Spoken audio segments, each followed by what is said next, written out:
What is up, guys? It's P from PTV, and I'm back with another formation tutorial for you guys. This time we're going to be going over the 4-2-2. If you want something just a little bit different, a little more personalized, heading into weekend league that you don't see a whole lot of, man, this might be the formation for you. Also thinking that it's very meta. I've played with it in very particular fashion. You'll see in the instructions and custom tactics. It is actually very, very competitive, so I'm really excited to share some of this information with you. Please excuse my attire. I'm in full quarantine mode. I hope you guys are doing the same thing and staying safe from the coronavirus and all that. But me in quarantine, I'm all sweatshirt, sweatpants out, man. It's pretty much nothing other than that.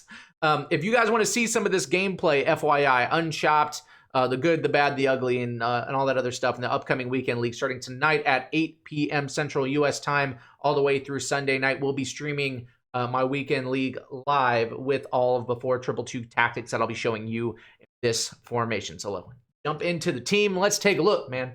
Here we go. We've got the team, and oh yes, I packed mid Zebu out of that mid icon pack. Yikes, right? Like totally crazy stuff here. But the rest of the team is looking super good. Only one player on less than 10 chem, which is Ramos, right back, and he's just fine where he is. Let's jump into the custom tactics.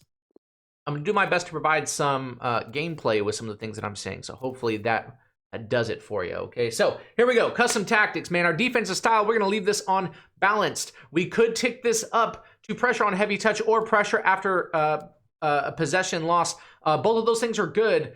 I don't like to play that way when I first come out onto the game. What I would recommend, if that's something that you guys enjoy, pressing up a team that's just lost possession or maybe anybody that takes a heavy touch, I would make sure that you create multiple tabs of your 4-2-2 just to make sure that you're not always running that. The reason being is because I've actually ran that before for an entire game and have been caught out several times. Pressure after heavy touch just seems a really difficult way for my opponent to be dribbling backwards with a center back or maybe take a big heavy touch with a midfielder or whatever the case. They'll make a mistake and then get the ball out, and now I'm caught out basically because I didn't win the tackle or didn't win the ball in an interception, and now they have an advantage over my team because they made a mistake. So that's not something that I want to deal with the entire game. It has its place, but balanced for me is the best way to go. Defensive width, we're taking that to 5, keeping that in a normal spot. Depth. Now, here's the thing. A lot of people, they want to take this down to like 3 or even less than 3. It seems to be the meta this year. I would not move this anywhere less than 4 or anything more than 6. I've done 4, I've done 6. Both of them are fine, but 5 seems to be the best for me. And the reason for that is because this is the type of formation where it's just very empty in the central cam position. You don't have anybody who's filling that role. I will talk more about that here later and how to compensate for that. But with the higher depth, with the 5 depth, that allows your center backs, your back line, your midfielders to press up just a little bit more and win you the ball back in the middle third of the pitch, which you'll see will allow you more opportunities to attack and break down players who like to play drop back and play 11 behind the ball. That's super, super. So with the 5 depth ticked, you're probably in a better spot. And honestly, with the way people play, with all the drop back and stuff like that, you're susceptible to counters, but we'll see. I'll show you the instructions. It's not as bad as you think, I promise. Okay. Now, offensive style, we're going to keep that on balanced. A lot of people would say, hey, the way that you play fast build-up, you like to play tiki-taka, just back and forth, passing the ball back and forth. And that is correct, but I've noticed with fast build-up, if you don't get the ball outletted quick enough, and if you don't actually build up fast, and you have to outlet to your scams or even your fullbacks sometimes, your outside cams, the lane and the ram will come up and then just press the back line. And then now you have this big, huge gap of empty space. It makes it very, very difficult for you to find anybody to pass the ball to. So I'll leave this on balance. That way we have guys who run, who make runs for us, and we have people who come to the ball, show themselves for outlet passes when you need them. And you remember, you can always press left bumper to manually send somebody on a run. So it's not even like it's necessary to have something like fast buildup if you know that trick, right? Width. Now, here's the tricky part. This is a little subjective right here. This is my personal preference. I run a very, very low width. And the reason why is because personally, my main formation is a 4-1-2-1-2 narrow. Those tactics are also on this channel somewhere if you can find them. I run a 4-1-2-1-2 narrow. And the way that I play that formation is I'll ping the ball around very quickly, right? Like very tiki-taka style, like we previously talked about. With the width ticked low, it brings the lamb and the ram towards the center of the pitch. Not so much that they're in the way, but it brings them towards the center of the pitch so the ball can fly around. Quick, short passes is what I prefer. I tick that to 2 because that gives me the best option to do that.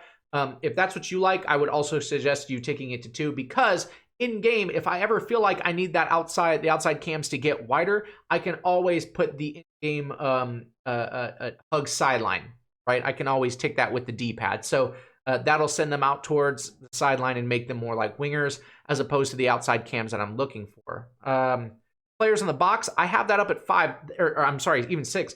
There's a reason for this. Most people won't, because crossing is not the meta this year, but on counterattacks, or if we win the ball in the middle third, like we talked about with the high pressure, you'll notice that the Lamb and the Ram will run into the box. They'll sprint in for those counterattacking, the low-driven crosses, the one with the swerve, and it keeps it on the ground and it lands right at their feet perfectly. I love those, and actually it gives me a lot of opportunities to break down these drop back players during weekend leagues, or sweaty drop back players. So I tick that up, but I will leave my corners and free kicks down to 2, because honestly, those are more aerial battles, and I've not seen anybody actually winning aerial battles in weekend league. You get the you know, one-time headers and things like that from time to time, but it's not something that anybody's doing to me consistently, so I will not tick those up.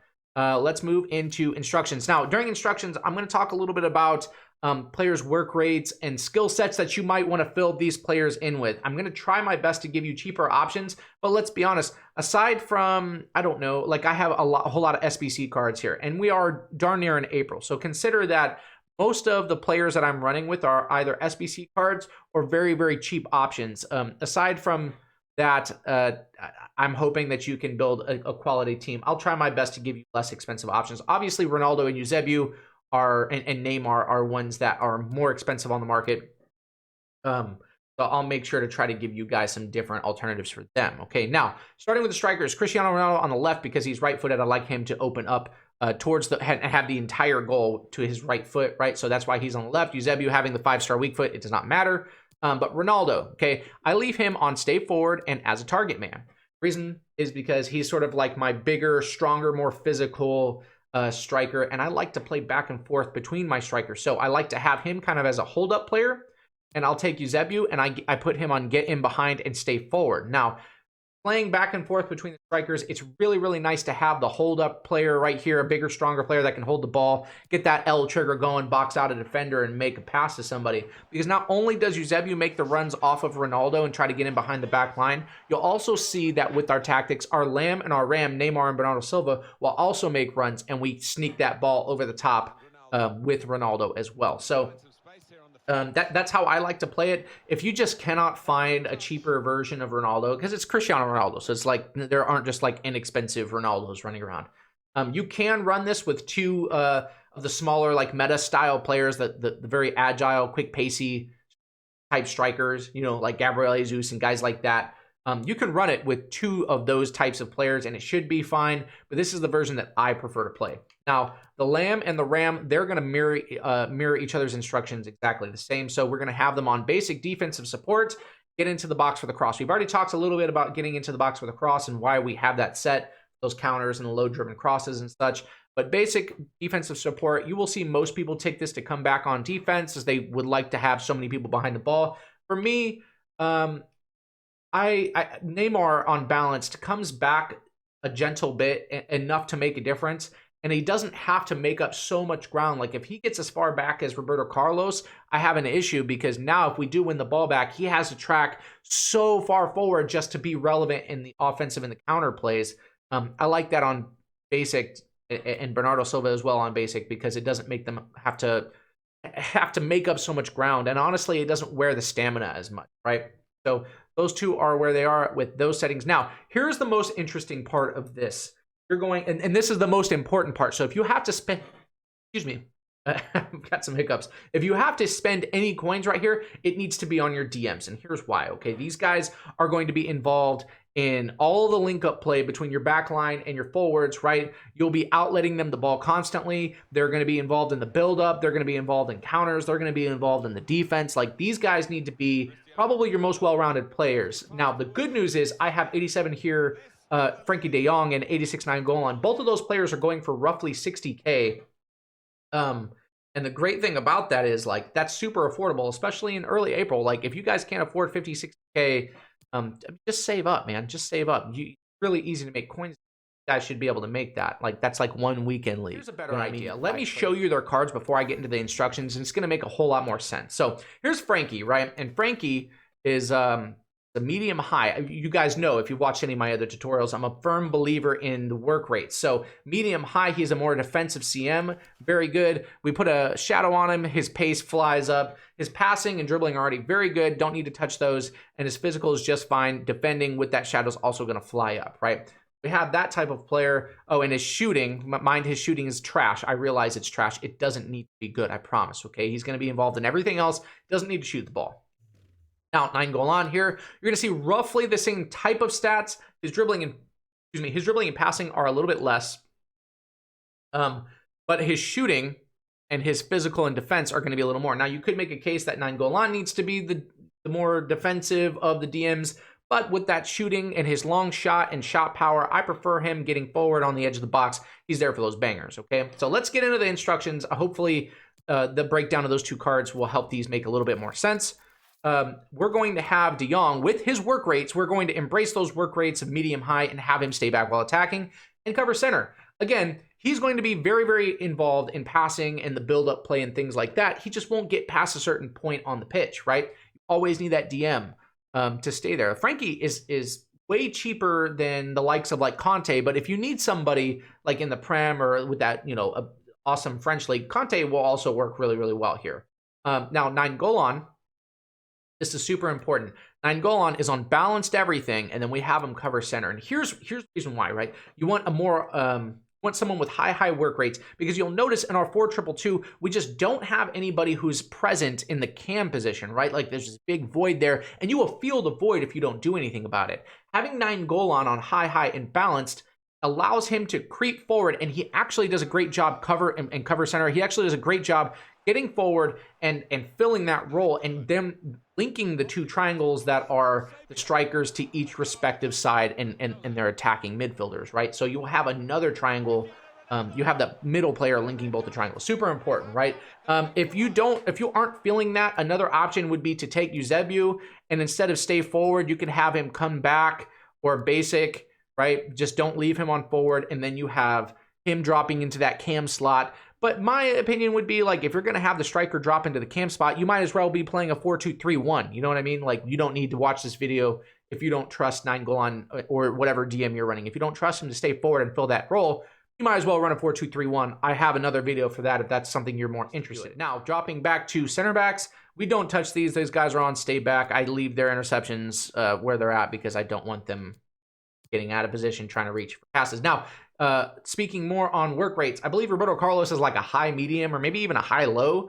Not the best for your fullback, especially if you want him to stay back. So we have to put him on stay back while attacking. We do the same for Hector Bellerin, who is a high work rate. He likes to get forward too. We go, no, stay back and chill for us, right? And if we ever need to, you'll notice both of their run types are on overlap, and all we do, we look at them, we click that left bumper, and they'll make the runs for us when we need them to. You can always switch in-game on the D-pad to attacking fullbacks, right? That works out really, really well if you ever, down in the 75th, 80th minute and get a goal, right? Hit that attacking fullbacks. Get guys who have decent dribble and decent passing along with solid defense and physical stats, right? Did I say dribble and passing? That's what I meant. Anyway, so those are the fullbacks, and obviously goalkeeper is a super subjective area. You're probably good with Ter Stegen. I've been running Areola just because I've been waiting for my weekend league reward so I can go buy Ter Stegen, but Areola has actually been really, really good for me. I might give him a shot this upcoming week. Okay, so that is our 4-2-2 and the custom tactics included with it.